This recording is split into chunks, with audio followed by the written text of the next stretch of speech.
Qala al-musannifu rahimahullah ta'ala wa nafa'ana wa iyyakum ulumahu wa nasallallahu barakatihi ulumihi. Wa yustahabbu 'inda dzabhi khamsatu asya'. Dalam hal penyembelihan binatang kurban ataupun binatang pada umumnya, entah itu akikah atau dalam hal kepentingan yang lainnya, ada 5 hal yang disunatkan.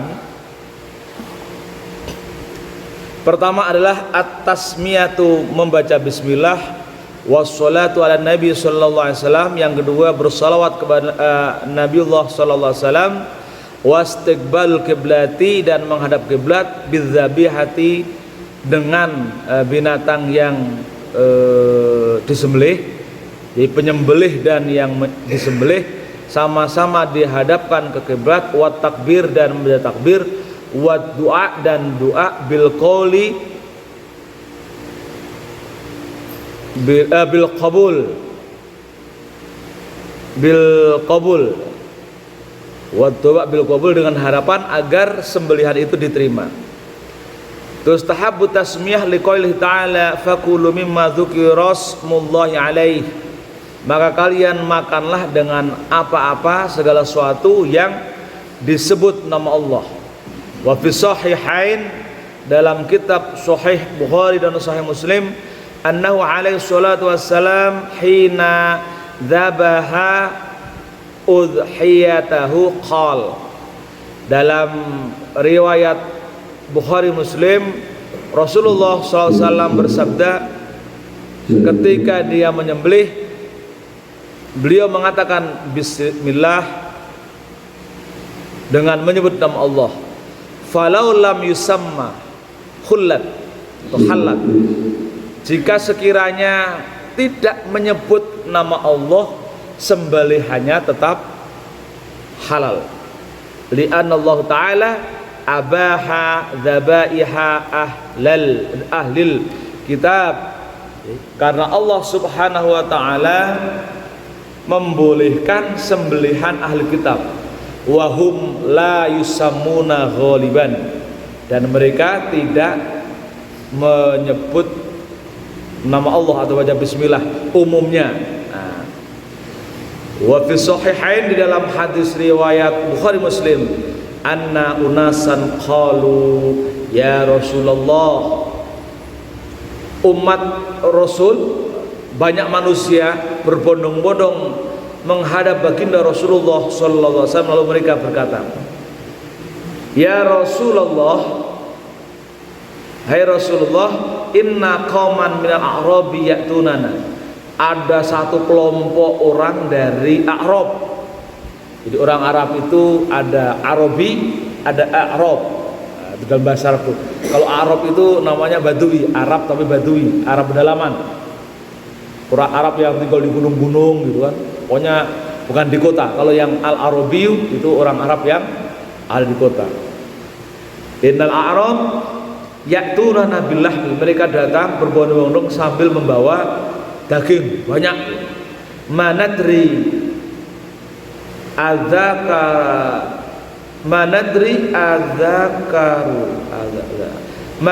adzakaru sallallahu alaihi, kami nggak tahu mereka ketika bawa dagingnya udah disembelih itu nyebut nama Allah atau tidak. Faqala sallallahu alaihi wasallam samullah ta'ala wa kulu, bacalah bismillah lalu kemudian makan. Hadal ala annaha ghairu wajibatun, ini menunjukkan bahwa saya membaca bismillah itu tidak wajib. Wa ghairu dzalika min adillah, ya saya jelaskan takbirnya.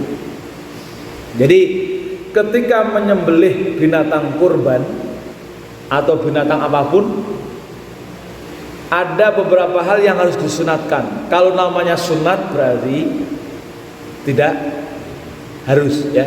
Sekali lagi, kalau namanya sunat berarti tidak harus. Sering kita temukan misalkan jegal sapi itu berat, kan itu ya, gelak-geluk, suap itu muter ya. Akhirnya ketika pas jatuhnya ternyata nggak hadap kiblat. Kan itu ya. Maka ketika saat itu karena menghadap kiblat itu adalah sunat, maka ketika sapi itu disembelih tetap sah dan tetap halal. Cuman tidak mendapatkan afdholiyatnya, kesunatannya ketika nyembelih tidak menghadap kiblat. Itu saja. Tapi binatang yang dijegal itu tetap halal, tetap sah sembelihannya. Itu ya. Yang kedua, membaca bismillah. Membaca bismillah itu hukumnya sunat. Jadi kalau misalkan ini biar tidak terjadi ya, kalau misalkan jagalnya nyembelih, kan itu ya, jagalnya nyembelih lupa baca bismillah, itu tetap sah, sembelihannya sah. Atau lupa menyebut, biasanya kan gini, kita sebut nama ini korban untuk fulan bin fulan misalkan. Kelupaan itu juga korbannya sah, kan itu ya. Karena korban itu yang terpenting sebenarnya ya yang mengeluarkan sudah niat, yang mengeluarkannya sudah niat, lalu pas nyembelih enggak disebut, tidak masalah. Nah, sering di kita itu ada ijab ya, ada penyerahan binatang kurban. Itu tidak ada ketentuannya, tapi memang begini, afdolnya itu orang ketika berkurban itu dia yang menyembelih sendiri, afdolnya. Orang ketika berkurban, afdolnya itu yang berkorban itu, sehingga kemudian ketika nanti berdoa misalkan, kan doanya kan begini,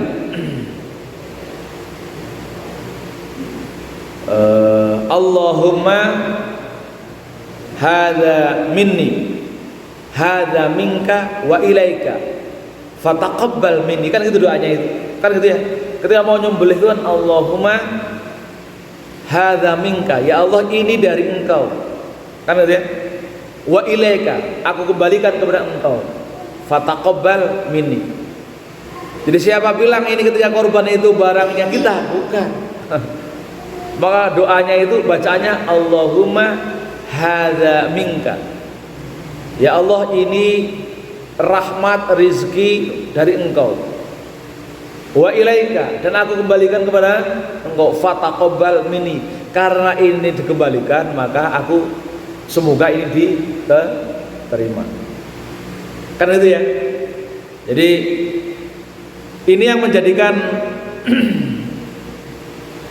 keafdolan berkorban itu disembelih oleh yang berkorban. Cuman kadang kan tidak semua orang bisa dan berani menyembelih binatang. Karena karena pertama tidak kuat melihat darah, karena nggak tega ini pembunuhan misalkan begitu. Nah, baru kemudian diserahkan kepada jagal. Nah lalu ada ijab. Nah, jadi itu nggak ada anunya, nggak ada ketentuannya, ijab itu tidak ada. Tapi karena biar mantep, gitu kan, saya serahkan ke jagal biar nanti dia ketika nyembelih nyebut nama, jadi kemudian yang berkorban lebih puas. Maka diganti redaksinya Allahumma hadza minka wa ilaika fataqabbal min. Nah, siapa? Harun bin Rijal bin siapa? Begitu, jadi bacanya begitu. Fataqabbal, bukan fataqabbal minni. Nanti kalau misalkan yang jagal nggak tahu bacanya fataqabbal minni, maka terimalah dariku. Padahal maksudnya fataqabbal min, dari yang berkorban. Nah, jadi ini doanya. Jadi membaca bismillah itu sunnah. Nah inilah yang kemudian tadi ada cerita ya, menunjukkan kalau baca bismillah itu sunat. Cerita sekelompok orang Arab Badui ketika datang membawa banyak daging. Lalu para sahabat bertanya, karena itu diberikan oleh sahabat kepada orang kota, kepada murid-muridnya Rasulullah. Lalu kemudian dia ragu, mau dimasak mau diolah itu ragu.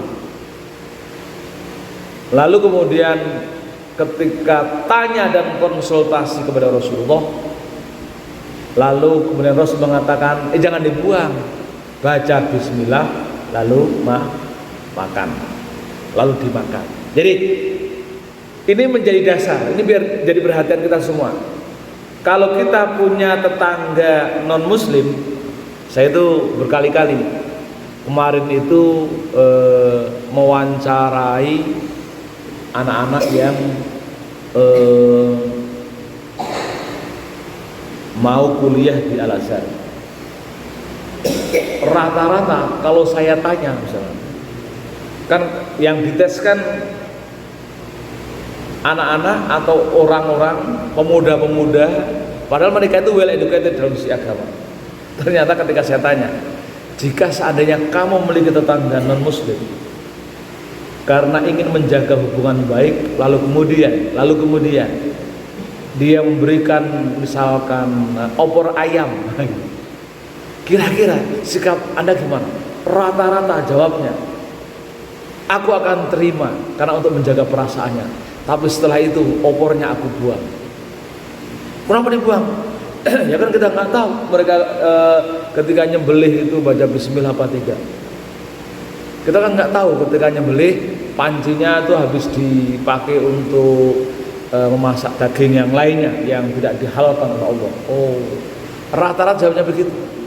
Mereka menganggap tidak memakan pemberian saudara kita yang non muslim itu dianggap sunnah atau ikuti hadis Rasulullah. Padahal kalau menurut hadis yang diriwayatkan dalam kitab dalam Bukhari Muslim, yang benar adalah ketika itu diberikan kita tidak boleh bersuudzon, terima lalu dimakan. Jadi tidak usah tanya, ini ayamnya disembelih apa enggak, ini ayamnya disembelih pakai bismillah apa tidak, baru kita terima. Tidak. Rasul menganjurkan di sini enggak usah tanya-tanya, cukup sammullaha ta'ala wa kulu, baca bismillah lalu makan. Jadi ini contoh ternyata begitu. Orang yang mereka sekolah dan di pesantren saja rata-rata mereka makan itu kayak gitu, diberi oleh non muslim ternyata nggak berani makan karena terlalu suudzon, memikirkan ini itu. Wajar kalau dulu ketika sering ada broadcast di WA itu, siapapun ketika menerima sembelihan atau masakan non muslim itu ditolak atau diterima tapi kemudian tidak dimakan, katanya najis. Padahal yang seperti itu dia tidak nyunah tapi sok nyunah. Ternyata di hadis ini mereka jarang pelajari. Jadi ini yang kemudian sekali lagi, kalau nanti yang jagalnya lupa baca bismillah, lupa baca takbir, sembelihannya tetap sah. Karena itu hukumnya sunnah. Ya. Jadi membaca sholawat, membaca bismillah, menghadap kiblat, takbir, doa itu sunnah. Jadi kalau suatu saat juga kalau misalkan itu kok kelewatan semua, tahu-tahu jagalnya karena jagalnya nggak pernah ngaji, tahu-tahu potong set, udah nggak nyebut nama yang kurban, nggak baca doa, nggak baca takbir, nggak baca bismillah, nggak menghadap kiblat, tetap sembelihannya sah. Ya, sembelihannya tetap sah. Jadi itulah yang kemudian hanya pelaku atau penjagal itu dia hanya tidak dapat pahala kesunatan ketika melakukan penyembelihan.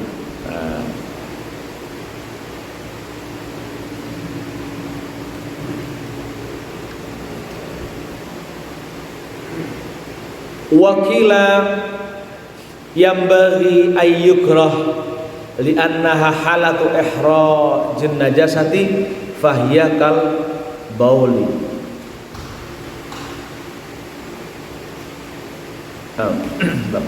Wa amma sholatu ala nabi sallallahu alaihi wasallam faqad nassa Syafi'i ala istihbabiha qiyasan ala sairil mawadhi wa li anna Allah ta'ala rafa'a dzikrahu fala yadhkur illa wa yadhkur ma'hu wa qad thabata dzikru tasmiyah. Wa amma tawjih dhabiha ila al-qiblah fali annaha khairul jihad. Jadi termasuk baca sholawat itu ditetapkan para ulama termasuk Imam Syafi'i tentang kesunahannya. Istihbab itu berarti dicintai Allah. Termasuk juga menghadap kiblat, karena menghadap kiblat itu termasuk sebaik-baiknya arah. Lianna alaihi salatu wassalam wa wajaha dzabihatahu ila al-qiblat, karena Rasul ketika menyembelih mengarahkan sembelihannya ke arah kiblat. Jadi cara mengarahkannya adalah bukan punggung sebelah kirinya, bukan menaruh punggung sebelah kanannya atau bagian kanannya ke tapi ini ke kiri. Jadi kepala berada di sebelah kiri kepala. Jadi bagian rusuk atau sebelah kirinya yang bahkan yang berada di bawah. Tapi ada yang mengatakan menghadap kiblat itu dimakruhkan. Ada yang mengatakan, kenapa? Karena ketika menyembelih itu dianggap sebagai ikhrajun najasa, mengeluarkan najis. Maka itu hukumnya seperti orang kencing. Orang kencing itu menghadap kiblat makruh ketika di tempat terbuka. Kalau di tempat tertutup itu dianggap tidak menghadap kiblat. Tapi umumnya pokoknya menghadap kiblat di tempat terbuka untuk orang yang misalkan buang hajat atau kencing itu makruh hukumnya. Ini pendapat sebagian ulama.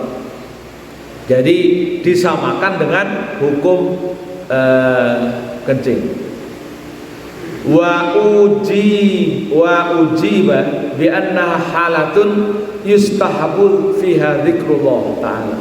Tapi ada yang menepis, yang bilang makruh itu dijawab oleh sebagian ulama. Ini sedang melakukan sebuah ibadah, maka tetap harus berzikir kepada Allah. Kan itu ya? Ini jelas berbeda. Bihilafi tilka wa fi kayfiyati tawjih aujaha asohha tawjihal mudbih liyakuna dhabihu mustaqbilan kama huwal afdal. Jadi tentunya ini berbeda dengan kita melakukan aktivitas yang di dalamnya bukan aktivitas ibadah. Maka tetap mengarahkan kepada kiblat itu afdal.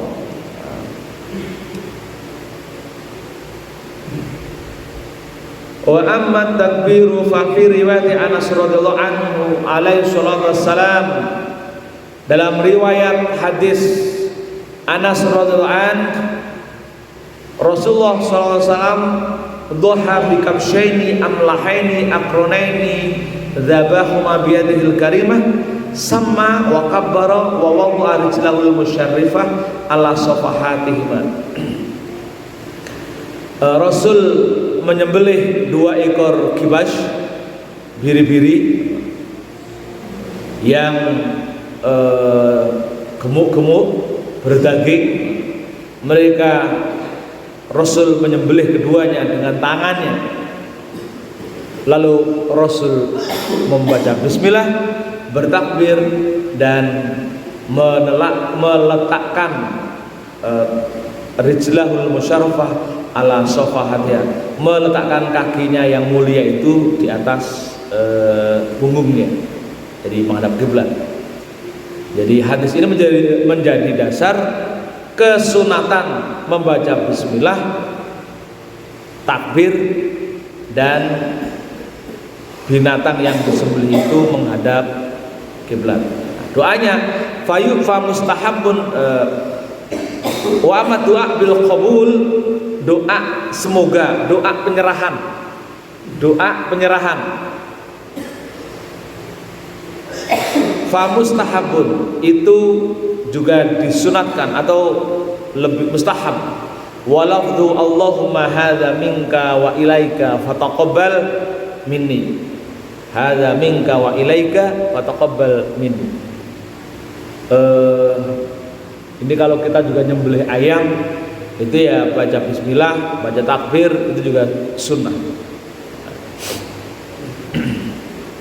Doanya Allahumma hadza minka wa ilaika fataqabbal minni. Jadi ya Allah, ini darimu, dari engkau, wa ilaika, dan aku kembalikan kepada engkau, fataqabbal minni, lalu kemudian aku serahkan, maka terimalah dariku.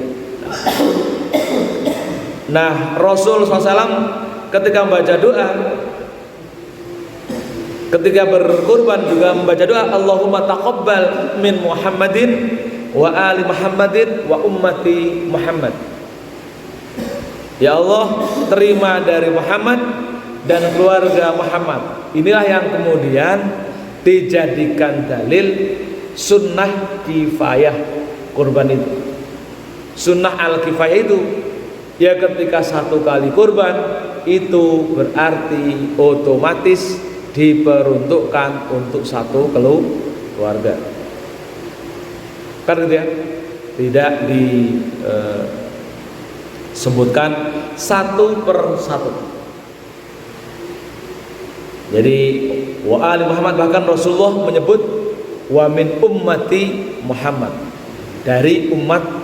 Jadi kita yang tidak mampu itu sudah diwakili oleh Rasulullah dalam hal berkurban.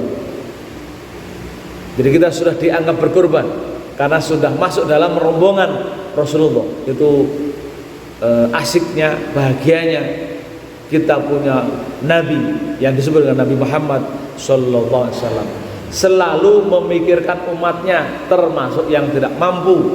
Jadi ya kalau nggak mampu nggak usah maksain kurban. Udah nggak mampu misalkan urunan beli kambing, nah, kan itu bukan kurban.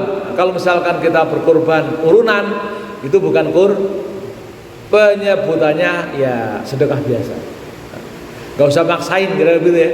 Tidak usah maksain karena kita yang nggak mampu, sudah diwakili, sudah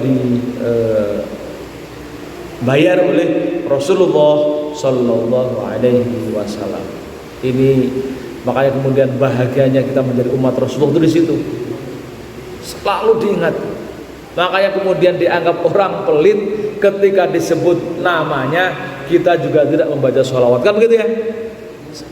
Sungguh orang itu sangat-sangat pelit ketika disebut nama Muhammad, kita tidak menyebut atau tidak mendoakan atau tidak bersolawat kepadanya.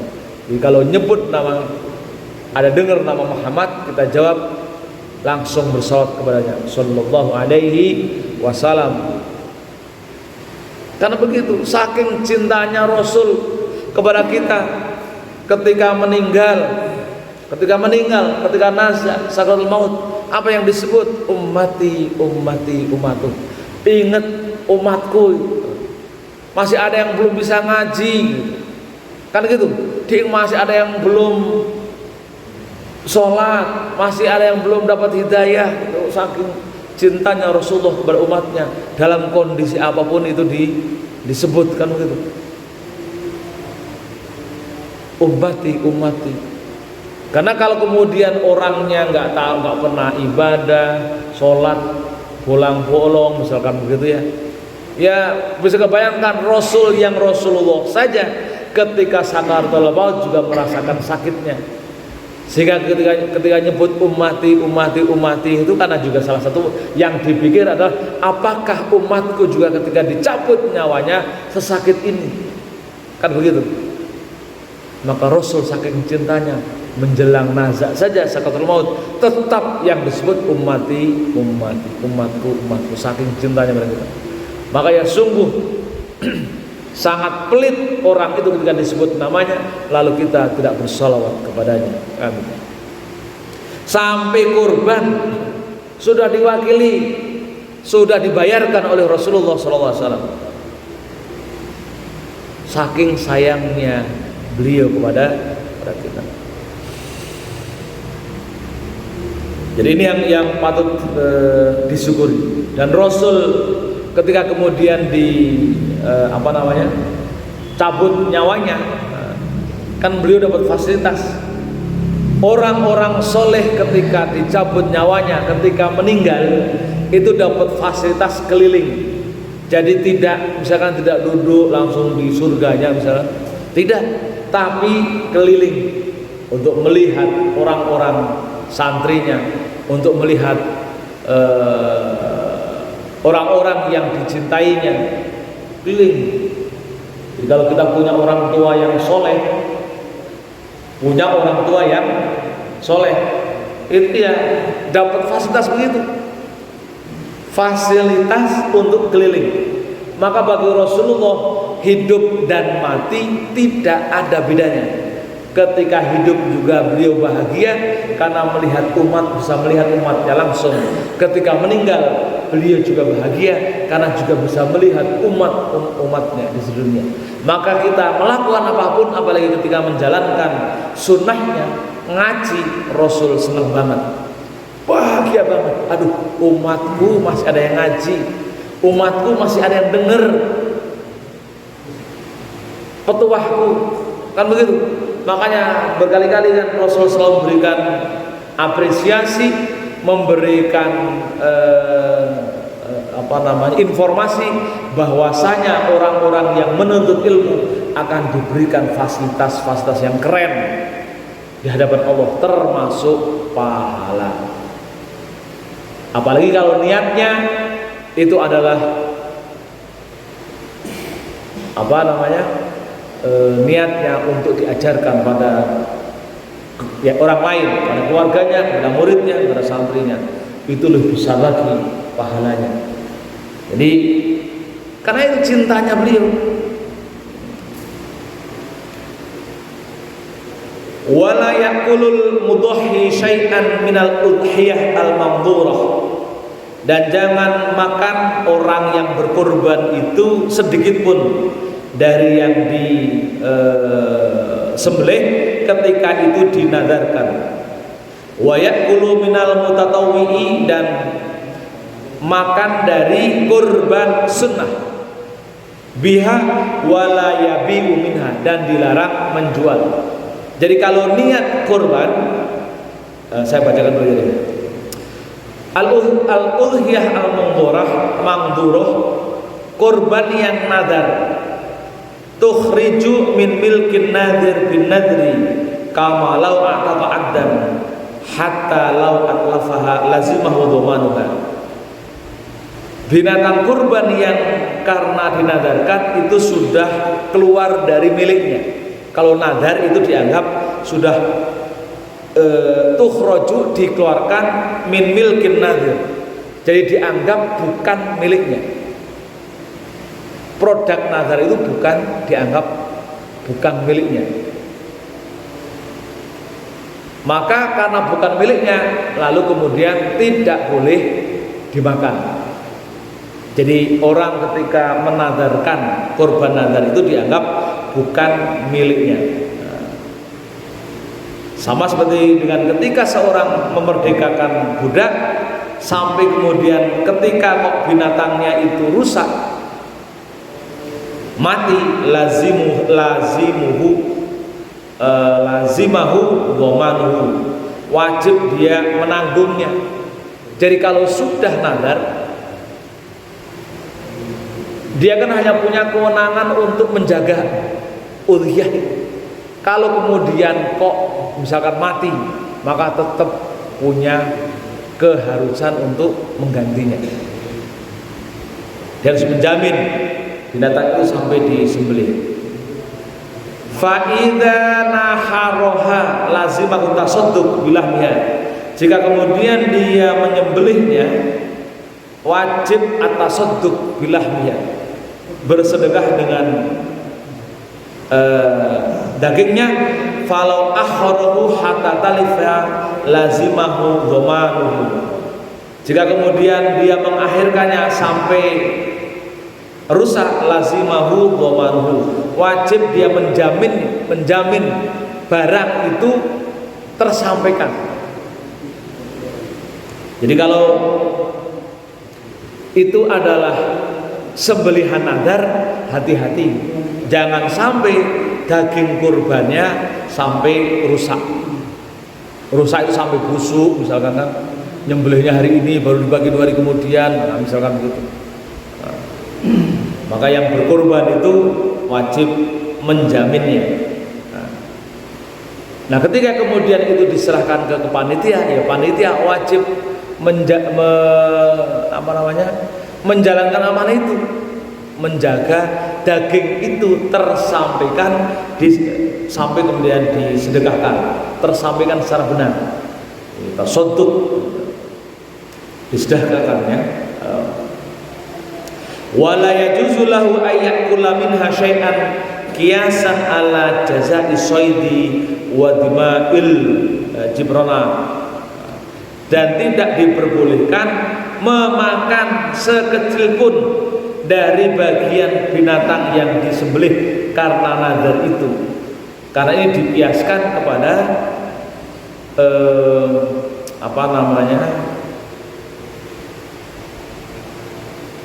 kurban, buruan, dan karena dam, untuk dam, pembayaran dam haji.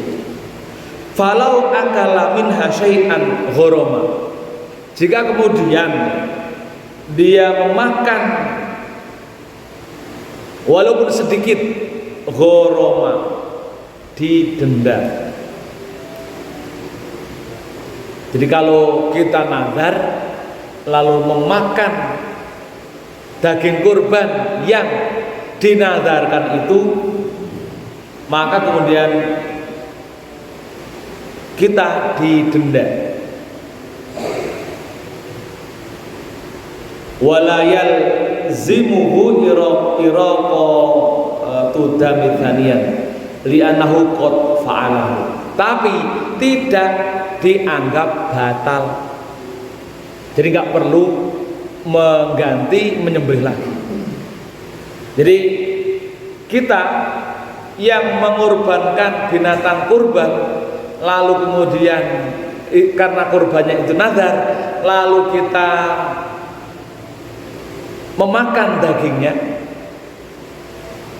baik sengaja maupun tidak sengaja, ghurima, maka kemudian kita kena denda, meskipun tidak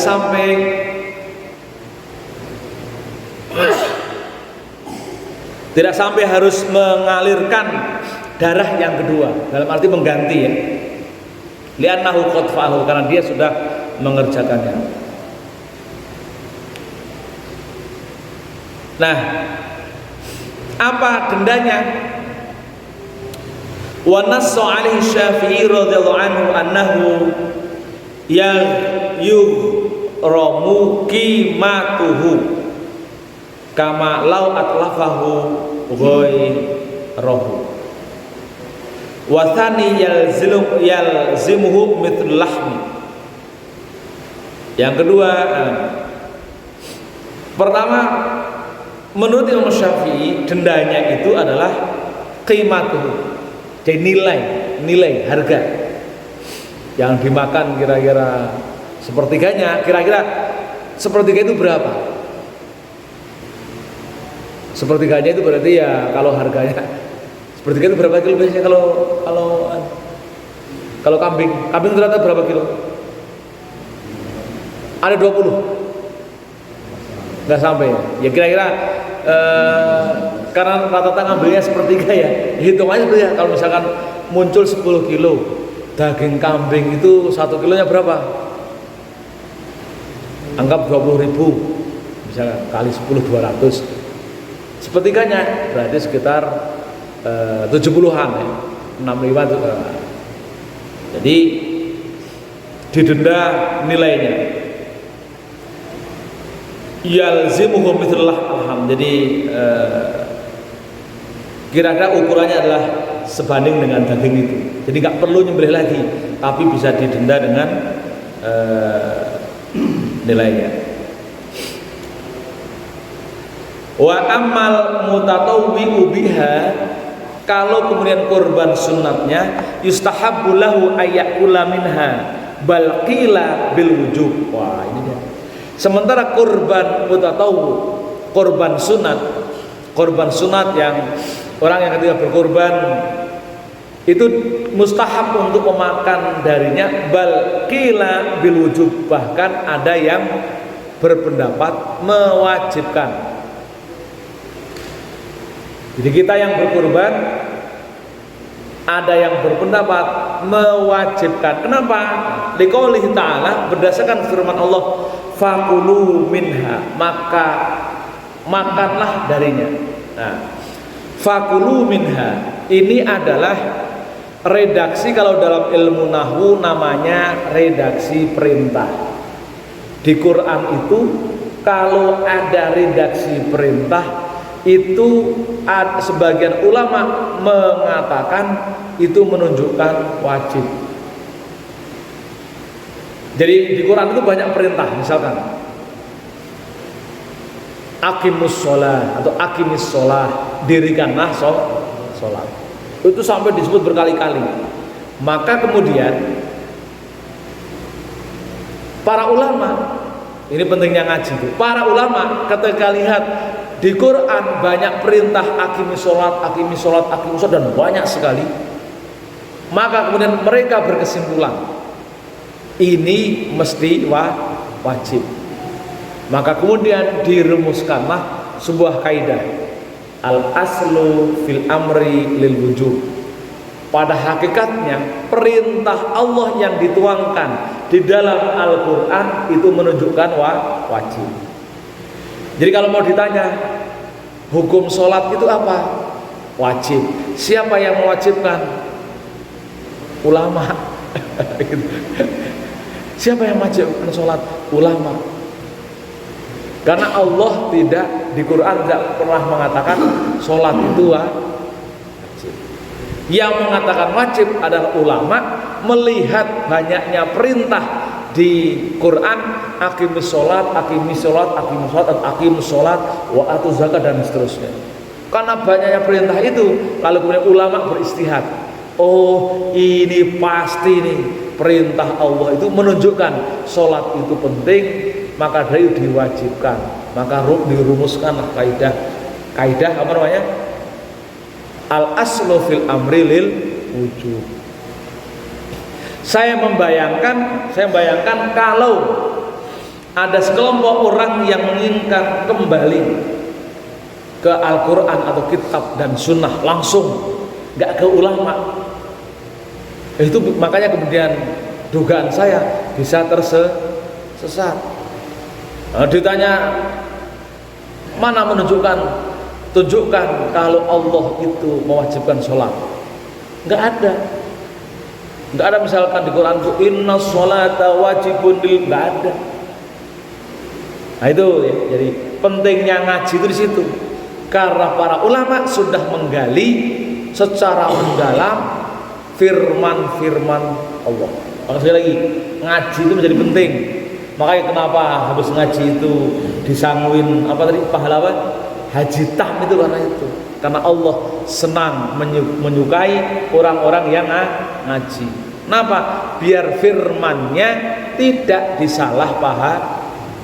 Orang-orang yang sering kembali ke Quran dan hadis langsung begitu, ya yang sering melakukan bom bunuh diri, itu doktrinnya kembali ke Quran dan hadis. Kenapa?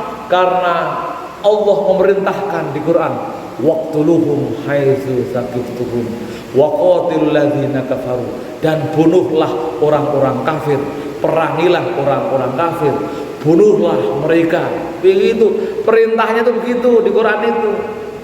Padahal kan itu, ketika kita mendengar penjelasan langsung dari para ulama, bukan itu maksudnya. Maka orang yang membunuh orang kafir dalam konteks itu kemudian dengan bom, itu dia tersesat. Kenapa? Karena dia langsung ke Qur'annya tanpa memahami pesan apa di dalamnya. Pokoknya perang, bunuh, begitu. Maka sekali lagi ini, Allah berbahagia jika umatnya, jika makhluknya, hamba-hambanya rajin ngaji. Jadi fakulu minha. Nah dari fakulu minha, tapi ulama itu kan ya keren ya. Mereka itu karena ngaji terus tahu, wah nggak bisa. Misalnya begini, fakulu minha, ini perintah dianggap wajib. Ulama yang lain mengatakan, wah nggak bisa begitu. Ini kalau perintah wajib, ya, maka orang yang nggak memakan daging kurban, yang korban dosa, kan begitu ya? Yang kita khawatirkan, misalkan karena daging kambing itu penyebab stroke, ini sudah punya stroke, makan daging kambing tambah lagi, kan begitu? Nah, kan gitu. Lalu ulama yang lainnya berpendapat, was-shahih al-istihbab. Yang sahih maksudnya yang rojih, yang lebih kuat hukumnya sunnah. Kan gitu. Tapi kalau misalkan masih sehat, masih kuat, meyakini wajib, nggak apa-apa. Kan begitu. Tapi kalau melihat kondisi beberapa mungkin karena kolesterolnya sudah tinggi, ya, kita ikut pendapat yang istihbab, yang sunnah saja. Kan begitu. Liqaulihi ta'ala, berdasarkan firman Allah, wal budnu ja'alnaha lakum min sya'airillah. Kurban itu maksudnya adalah untuk menegakkan syiar, bagian dari syiar, mensiarkan ajaran-ajaran Allah. Maka kemudian memakannya tidak wajib, justru karena syiar diberikan kepada orang lain. Ja'alallahu subhanahu wa ta'ala lana la'alaina bil qiyas 'ala al-aqiqah wal afdal at-tasadduq bil jami' illa luqmah aw luqmatan. Nah, ini dikiaskan kepada akikah. Yang afdalnya adalah at-tasadduq bil jami'. Jadi kurban afdalnya itu adalah bersedekah, disedekahkan semuanya. Kita tidak usah ngambil. Ya, jadi kalau misalkan di dalam kurban kita nggak ngambil lebih afdal, atau hanya mengambil lukmatan au lukmatani, lukmatun au lukmatani, satu suap atau dua suap, itu kita akan mendapatkan afdaliyatnya lebih besar daripada yang mengambil sepertiga. Kan dalam model pembagian ini saya langsung loncat saja. Ya. Qala Syekh Abu Hamid mengatakan, yukalu thulutsu wa yatasaddaq bil thuluts wa yahdi thuluts lil aghniya.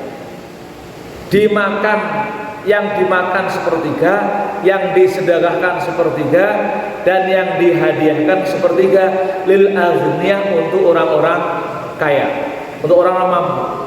Jadi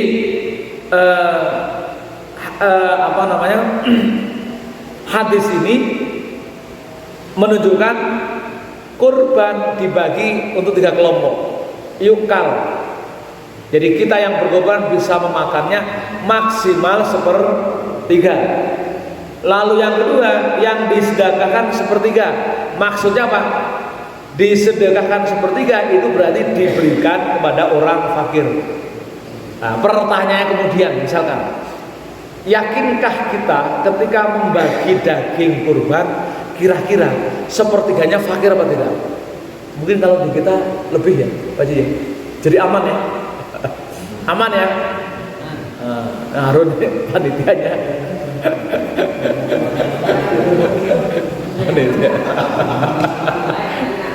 Ya, jadi karena ketentuannya yang disedekahkan sepertiga, berarti harus dipastikan yang fakir itu sepertiga. Sekarang kalau misalkan jadi kita bagi misalkan 100 itu kan berarti tinggal sisa untuk dibagi dua. Pastikan yang 50 itu didistribusikan kepada fakir. 50 sisanya boleh ke agnia, karena yang punya sudah dialokasikan ya sepertiga, kan begitu ya. Biasanya yang punya itu dibagi sudah dipotong-potong atau masih gelondongan satu paha begitu? Langsung paha ya, gitu ya.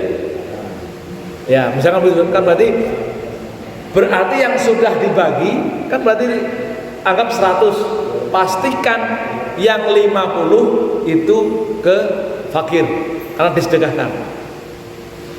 Yang 3 itu yang sepertiganya ke agnia, boleh. Kalau di kita insya Allah aman karena fakirnya banyak ya gitu ya, aman itu.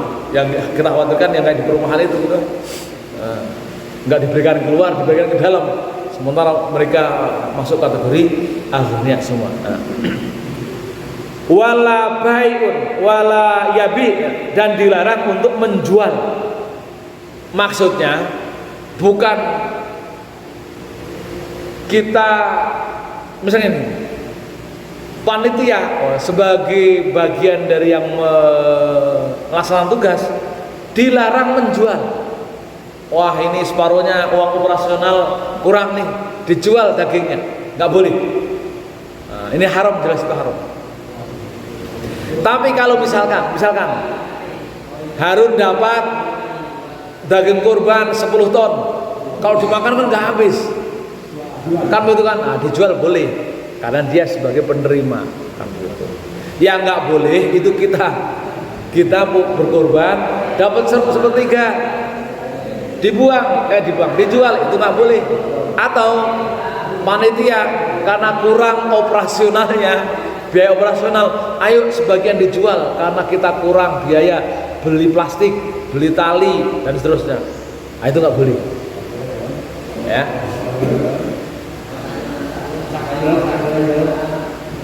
Nah tapi begini,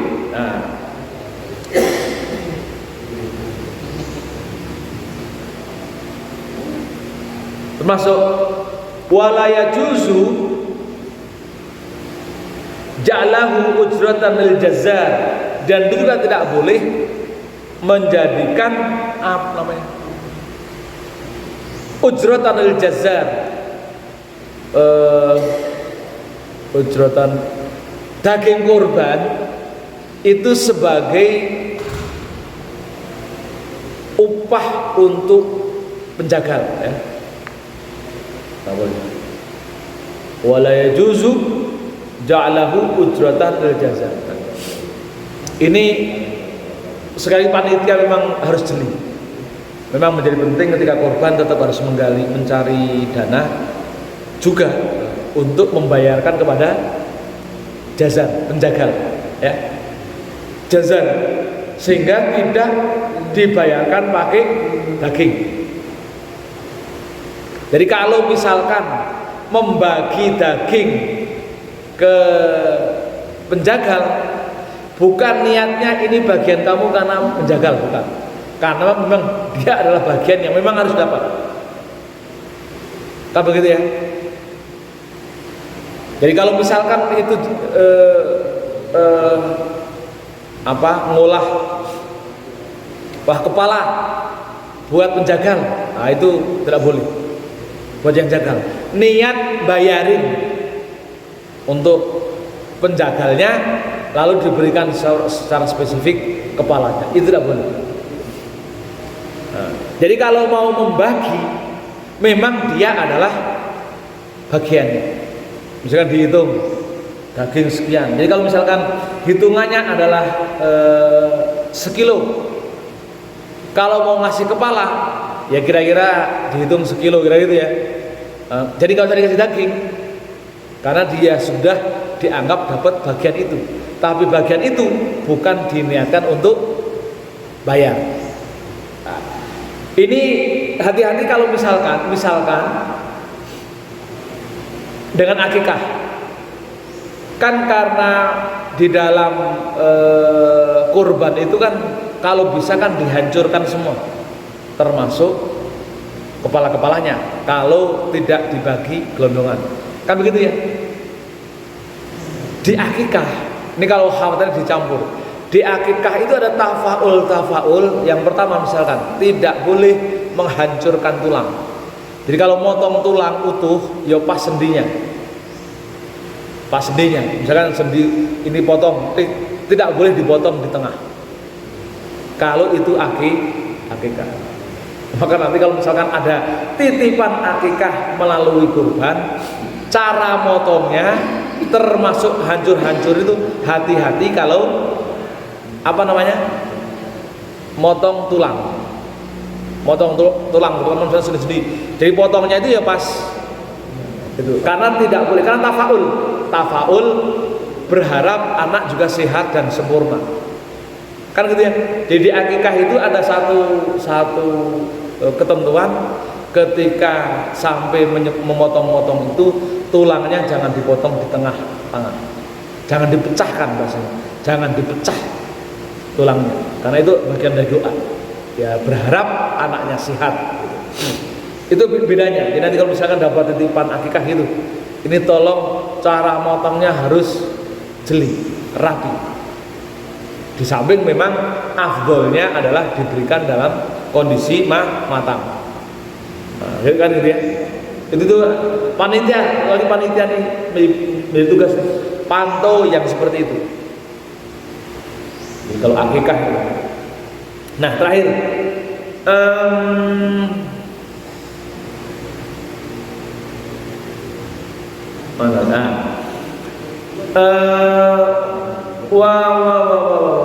wa ingkan tatawuan, meskipun itu sembelihan sunat ya, bal yatasaddaq bihil mudhi aw yatahira minhu ma yantafilu bihi min hufin aw naqlin aw dalin aw ghairihi. Jadi harus dimintakan yang bersedekah, yang berkorban itu untuk kebutuhan lainnya, beli ember dan sebagainya. Wala yu'ajiru wal qarnu kal jildu. Wa inda Abi Hanifah rahimahullah ta'ala annahu yajuzu bai'ahu wa yatasaddaq bi thamanina. Jadi kulit bahkan kuku, tanduk itu kalau itu bernilai tidak boleh dijual ya. Nah, tapi wa inda Abi Hanifah, Imam Abu Hanifah, annahu yajuzu bai'uhu, boleh menjualnya. Ini penting, maksudnya gini, kita selama ini mungkin membagi kulit sama rata, kulit sapi ya. Sebagian orang membagi kulit sama rata karena dipaksa sama rata, lalu membagi kulit dapatnya kecil-kecil. Ini perlu dipertimbangkan, Kalau coba tanya ke masyarakat, ketika dikasih kulit dimasak atau dibuang? Nah, kalau dibuang maka kita pindah mazhab yuk. pindah mazhab karena secara umum nggak boleh. Terus kita pindah mazhab yuk. Pindah mazhab mengikuti Abu Hanifah, boleh menjual kulitnya. Itu alternatif terakhir. Tapi alternatif yang kedua, kalau membagi tidak harus dapat semuanya, karena kalau kecil banyak yang dibuang. udah ngerawatnya susah, kecil, maka berilah yang lebih lebar. Kan biasanya cuma segini, kulit karena dipaksa bagi rata. Sekarang bagi yang lebar saja, yang lebar itu, sehingga itu bisa diolah. Tapi kalau kecil-kecil, jadi gini, ini kan karena kita masanya rasa satu rasa itu ya, jadi kalau kulit semua dapat semua kulit, tulang semua dapat tulang, kan begitu ya. Daripada ketika kecil itu dibuang, maka bagilah apa namanya kulit itu yang lebar saja, Mas. Diperintahkan ini potong lebar-lebar saja biar kepake. Jadi kalau misalkan kulit sapi itu lebar, dipotong lebar-lebar yang harusnya bisa buat 200 lalu dipakai buat 50 saja, mending buat 50 orang saja, sehingga diolah. Tapi kalau kemudian masyarakat tetap membuang kulit itu, susah ngolahnya, lalu dibuang, maka panitia ambil keputusan dijual. Jadi kalau misalkan yang kambing apa namanya dijual kulitnya, kepalanya misalnya kalau nggak ada yang doyan, dijual boleh. Tapi jualnya harus yang jangan gara-gara kurban jual murah, jangan, tetap jual. Jadi kita pindah apa namanya, pindah mahar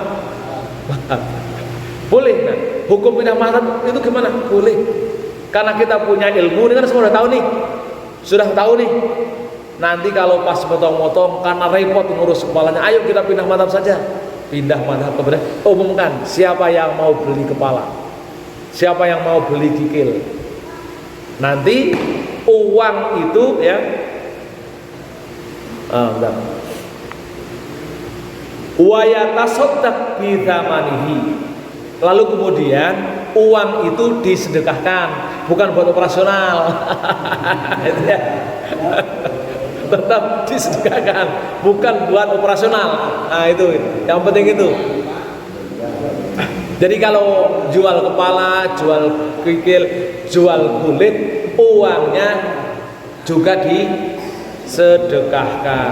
Nggak boleh buat makan-makan, nggak boleh. Kan itu ya. Wa ayastari bi ainihi ma yantafi'u bihi fil bait lanal qiyas al-lahmi wa an sahib takrib hikayatun qalu gharib. Meskipun ini dianggap sebagai qaul yang gharib, annahu yajuzu bai'ul jildi wa yusrifu sama nuhu musriful mas raful ulqiyah. Ini kalau nggak tahu ilmu nahwu tuh gini bingung bacanya. Wa sorofa yasrifu sama nahu mas raful ulqiyah. Jadi dia membelanjakan nilainya itu seperti membelanjakan daging kurban itu sendiri. Jadi meskipun dianggap gharib, jadi pendapatnya Imam Abu Hanifah itu dianggap gharib, tapi Abu Hanifah realistis, karena tidak semua orang bisa ngolah kulit, tidak semua orang bisa makan kulit daging kambing, kan susah. Daging kambing dagingnya sedikit, terus rambutnya banyak, kan repot. Daripada kemudian dibuang, ketika dibuang jadi mubazir, maka lebih baik dijual. Kan gitu, dijual lalu nanti sesuai dengan harganya itu dijual.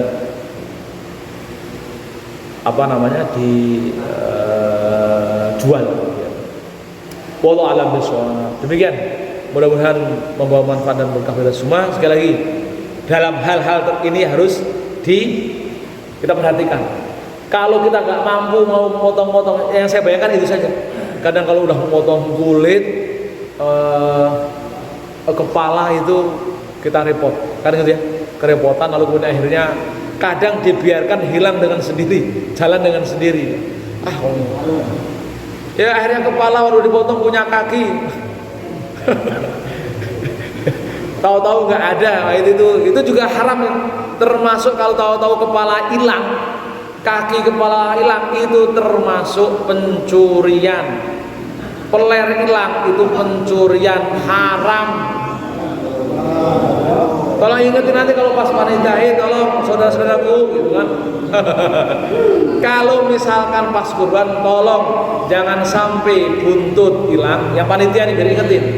ke tukang potongnya, peler, apalagi yang suka jalan biji, apalagi kaki, tolong jangan diambil karena masuk pencurian. Ya, masuk pasal pencurian, haram nih kalau makan ini. Walaupun dia ikut motong-motong, karena motong-motong itu adalah panitia. Panitia nggak membayar, jadi ini panitia yang ikhlas. Panitia nggak bayar, cuman nanti dikasih bagian yang agak lebih dikit, kan gitu ya. Tapi jangan niatkan itu sebagai bayaran, karena kalau niatkan sebagai bayaran juga tidak boleh, meskipun tidak sampai membatalkan. Ya, oke, sampai di sini ada yang mau ditanyakan sekarang? Saya mau bertanya masalah penyembelihan tadi. Tadi dikatakan penyembelihan itu membaca doa itu punya sunnah semua. Nah, bagaimana kita membedakan agar daging itu halal untuk kita makan, sedangkan untuk membaca doa itu sunnah? Itu bedanya di mana? Gini, kehalalan binatang ternak itu kan zati, halal bidzatihi. Kambing, apa yang dimaksud halal bidzatihi? Memang zatnya itu halal. Kambing, ayam, unta, kuda, apa lagi? Sapi, itu halal zatnya. Ya, halal zatnya. Jadi kalau meskipun misalkan ya, tadi yang non muslim atau kita dikasih tahu-tahu dikasih daging, yaitu halal karena zatnya halal. Tapi kalau misalkan babi atau anjing, meskipun ketika nyembelih baca bismillah, dia karena haram lidzatihi, maka daging babi itu tetap meskipun yang nyembelih baca bismillah. Maka kemudian kita nggak perlu curiga ketika dapat daging lalu kemudian tanya nyembelihnya gimana, ini disembelih apa enggak atau digetok, kan gitu ya. Karena ada sebagian masyarakat, pokoknya di sebuah daerah, nggak usah saya sebut daerahnya, ceritanya lucu Pak. Karena nggak ada syariat nyembelih ayam, maka kemudian kalau ketika nyembelih ayam itu dijepitin pintu jebret, mati langsung. Ada begitu, nggak usah saya ceritakan dari daerah mana. Sehingga karena saya udah keliling ke beberapa daerah, jadi di pintu kepalanya langsung dijebret. Meskipun ada orang-orang yang mereka itu cara mematikan ayamnya begitu.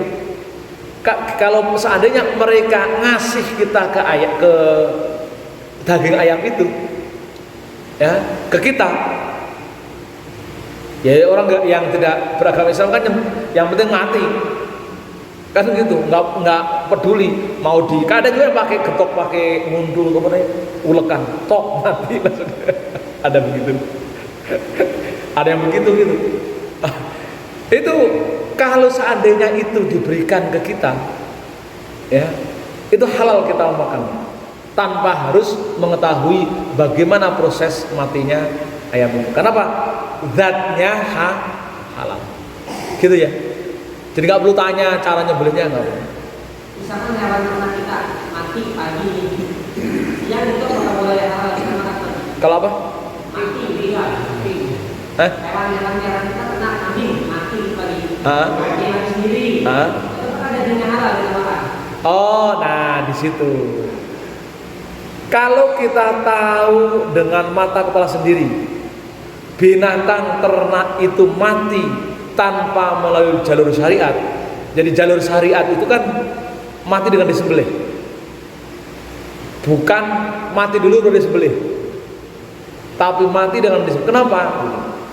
Kenapa perlu mati dengan disembelih? Karena ketika binatang itu hidup, ketika disembelih maka darah itu bisa keluar bersih.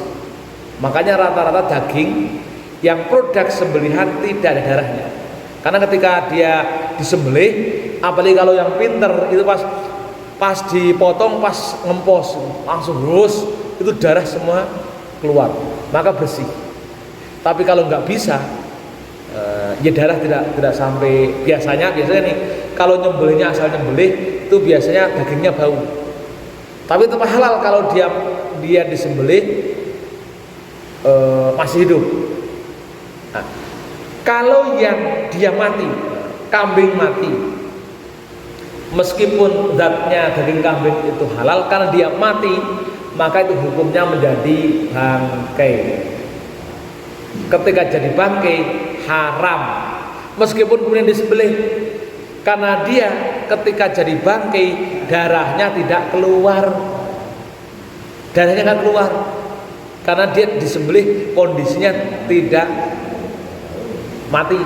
Makanya nih, kalau punya kambing, punya ayam sudah disembelih langsung, ya. Selama masih hidup, sembelihannya sah, walaupun ujung-ujungnya mati juga. Tapi ketika masih hidup, itu jantung kan bergerak, lalu kemudian ketika disembelih dia masih mompa lalu mengeluarkan darahnya. Itu yang menjadikan ayam itu sehat. Nah, darah itu menjadi kenapa bangkai itu haram? Karena kalau kita makan bangkai sama dengan makan darah. Sementara darah itu di situ banyak kotoran, penyakit-penyakit banyak sekali. Maka makan bangkai sama dengan makan kotoran, makan penyakit. Itu yang dijadikan bahkan dalam ilmu kesehatan itu kan, meskipun langsung dalam ilmu kesehatan itu memakan tempat di mana darah itu sering berkumpul itu berbahaya. Hati, liver, limpa, jantung, itu kan tempat darah berkumpul itu. Tempat penyakit sebenarnya katanya begitu menurut kesehatan. Tapi dalam syariat semua yang ada di dalam halal. Cuman dalam kesehatan cuman di tempat-tempat darah di tempat itu, dan darah itu kan tempat penyakit. Karena namanya darah kan disaring lewat liver, pakai hati. Maka ya kumannya jadi banyak. Maka kalau bagi orang yang sudah bermasalah, jangan sampai makan itu, makan usus, makan liver, makan empedu, makan apa lagi, hati, jantung bisa dimakan. Tapi memang enak sih, susah. Untung aja halal kan itu. Cuman resikonya tadi kita menjadi gak sehat. Gitu ya. Oke. Gimana Ustaz? Ya, salam.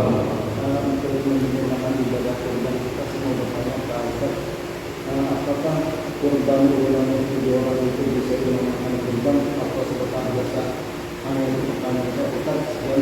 Ya. Di fikih itu sebenarnya.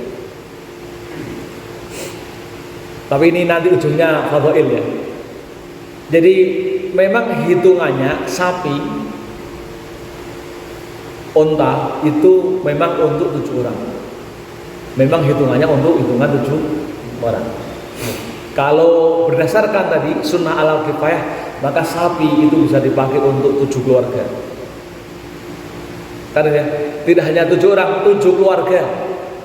Nah, kan gitu ya. Kalau lihat tadi penjelasan 7. Nah, bahkan kalau termasuk butuh, kira-kira sapi premium itu bisa sampai untuk 10. Untuk 10 orang. Yang premium bisa untuk 10 orang. Nah, jadi atau 10 keluarga. Jadi itu sebenarnya cuman kan gini. Penjelasan para ulama itu kan sangat membahagiakan orang-orang yang berkorban. Maka kalau misalkan gampangnya ya karena 7 orang nanti di akhirat itu akan dinaikkan yang dikorbankannya sapi, sehingga ketika sapi itu pasti akan mampu lewati jembatan Shiratal Mustaqim. Kalau orang nggak pernah berkorban katanya begitu. Itu memang itu penjelasan kiai, nggak ada dalam hadis itu.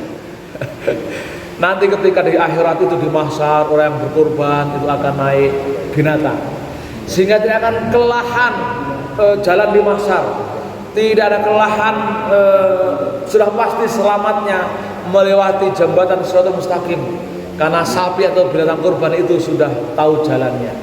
Walaupun jembatan Shiratal Mustaqim itu seperti rambut dibelah 7 kecilnya, kan nggak kelihatan. Tapi karena sudah naik sapi, aman, kan begitu. Itu para kiai itu menghiburnya itu begitu, menghibur. Kerennya itu begitu, membahagiakan para jamaahnya. Nah, maka kemudian hitungan-hitungan 7 dan Allah itu maha tahu. Nanti kalau misalkan karena syariatnya satu kurban itu untuk satu keluarga, satu kurban satu kali untuk satu keluarga. Kalau satu sapi berarti untuk 7 keluarga. Ya Allah akan menyediakan kira-kira kurban itu ya nanti akan satu keluarga itu akan keanggut semua. Jangan dibayangkan satu sapi akan dinaikin 7 keluarga. Itu ya. Jangan dibayangkan begitu. Jangan dibayangkan begitu ya. Itu hanya mengkomunikasikan, cara komunikasi dulu para ulama untuk menjelaskan ke masyarakat. Begitu gampangnya. Karena susah kan, beragama susah ini, bayangin kurban itu manfaatnya apa dan lain sebagainya. Maka yakinlah selama kebaikan itu kita lakukan, Allah akan memberikan balasan. Misalkan tadi, nanti dalam sebuah riwayat disebutkan nanti binatang kurban itu akan membantu kita ketika di mahsyar, ketika di melewati jembatan Shiratal Mustaqim, itu akan menolong kita. Jadi jangan dibayangkan sapi satu ditumpai 7 keluarga. Jangan dibayangkan. Ya Allah akan menyediakan. Ya untuk keluarga aman semua. Gitu. Ya, aman semua. Ya tidak melihat sapi itu kan Allah itu kan melipat gandakan. Ingat, kita melakukan kebaikan di bulan Dzulhijjah ini, melakukan kebaikan di bulan Dzulhijjah termasuk puasa di dalamnya, salah satu pahalanya adalah tad'iful hasanat, melipat gandakan kebaikan, melipat gandakan kurban otomatis dilipat gandakan. Yang satu ukurannya keluarganya baru 7, dia jadi 7 sapi. Karena memang tad'iful hasanat. Jadi berkahnya kita melakukan kebaikan di bulan Dzulhijjah itu, salah satunya dari 10 hikmah melakukan kebaikan termasuk puasa di bulan Dzulhijjah adalah tad'iful hasanat, dilipat gandakannya. Jadi jangan berpikir tadi ya, ketika 7 itu jangan berpikir tadi sapi ditumpah itu, jangan gitu. Ya pokoknya kalaupun satu yang nanti sapi yang besar banget, yang besar yang menampung untuk 7 keluarga itu, bukan sapi yang kita bayangkan di dunia. Begitu. Ya. Ada yang lain? Ada wajib sejarah ya. Kami nanya bagaimana hukum ibadah kurbannya buat kita yang masih hidup, yang ibadah kurbannya itu nanti dipertunjukkan orang yang sudah wafat. Ya. Ini saya bahas kemarin ya, kan? Bahas kemarin ya. Jadi kurban menurut jumhur ya, biar nggak salah, takut salah. Menurut jumhur, kemarin nggak ngaji ya? Oh iya ya. Ya, menurut jumhur boleh. Jadi bukan pahalanya untuk yang meninggal, bukan, tapi memang kurban itu untuk yang mati. Jadi misalnya begini, mbah bapak kita sudah meninggal, namanya Ahmad misalkan, maka doanya kayak tadi, Allahumma hadza minka wa ilaika fataqabbal min Ahmad. Doanya, ya Allah, ini dari engkau dan saya kembalikan ke engkau, fataqabbal min Muhammad, maka terimalah ini dari Ahmad, misalnya begitu. Itu boleh jumhur. Jumhur itu berarti pendapat ulama yang banyak. Kita kan punya imam 4, Syafi'i, Maliki, Hanafi, Hambali. Yang 3 selain Imam Syafi'i membolehkan berkurban untuk yang sudah meninggal. Tapi Imam Syafi'i mensyaratkan jika mau berkorban untuk yang sudah meninggal itu kalau ada wasiat. Ada wasiat. Di wasiat misalkan dulu bapak kita, wah nak saya itu pengen korban tapi belum punya duit. Kok kemudian kita ingat setelah kita punya pekerjaan tetap menjadi mampu, ingat bapak dulu pesan begitu. Nah, menurut Imam Syafi'i yang dengar ini boleh berkorban untuk orang tuanya. Tapi kalau tidak, enggak apa-apa. Nah, dalam hal kemudian kita karena pengen menjadi anak yang baik, orang tua enggak ngomong, lalu kita juga menjalankan korban. Karena saya sudah bahkan sudah utama udah satu-satu udah berbuat semua, kan gitu. Sekarang itu kan trennya satu-satu, padahal syariatnya satu keluarga. Nah, karena merasa mampu, udah satu-satu saja, biar nanti bisa dengan bangga naikin kambing satu-satu, nggak sekeluarga, misalkan gitu. Maka kemudian orang tuanya dikorbankan juga, boleh. Jadi boleh. Kita ikut mazhab yang jumhur. Kalau yang niatnya udah nggak usah pakai wasiat. Karena jumhur membolehkan begitu, silahkan. Insya Allah akan menjadi pahala dia. Kita dapat pahala karena berbuat baik, mengorbankan orang tua, berkorban untuk orang tua. Kita dapat pahala amal baiknya, bukan pahala kurbannya.